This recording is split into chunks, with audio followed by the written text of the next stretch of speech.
বাঙালি আর বাঙালি জাতিতে সব জায়গায় সবসময় কিন্তু একটু পেটিক স্বভাবের হয়ে থাকে এবং আমরা কিন্তু খুব ভোজন বিলাসী। আমরা যেহেতু বাঙালি জাতি, আমরা খেতে ভালোবাসি এবং অন্যকে খাওয়াতেও ভালোবাসি, এটা আমাদের অভ্যাস হয়ে গেছে। কারণ যাই হোক, যেহেতু রোজা রমজানের দিন, বাসায় বাচ্চা কাচ্চা আছে, আত্মীয় স্বজন আছে, সবাই আছে। এখন ভালো মন্দ তো আসলে যত কষ্টই হোক রান্না করতে হয়, রান্না ছাড়া তো কোনো উপায় নেই। সবাই কিন্তু রোজার সময় একটু ভালো মন্দ খেতে চায়, রান্না করতে যতই কষ্ট হোক এই কাজটা কিন্তু করতেই হয়। এবং আমরা যারা গৃহিণী আছি, হাউস ওয়াইফ আছি, তারা কিন্তু চেষ্টা করি বাচ্চাদের জন্য বা বাসায় যারা বয়োজ্যেষ্ঠ আছে সবার জন্য একটু স্পেশাল কিছু রান্না করতে। প্রতিদিন ইফতারিতে কিন্তু একই আইটেম ভালো লাগে না, সবসময় কিন্তু আমরা একটু ডিফারেন্ট টাইপের খাওয়া পছন্দ করি।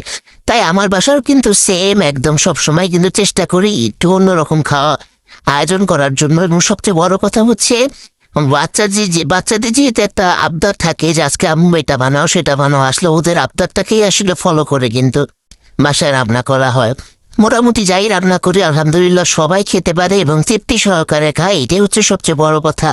আর সবাই আমার জন্য বেশি বেশি করে দোয়া করবেন, আল্লাহ পাক যাতে আমাকে সব ভালো রাখে এবং পুরা মুসলিম জাতিকে ভালো রাখে, আমাদের সবাইকে ভালো রাখে, হেদায়েত করে। আর সবচেয়ে বড় কথা হচ্ছে যে এই রোজার মাসটা যাতে আমরা আরো সুন্দর মতো কাটাতে পারি। আলহামদুলিল্লাহ।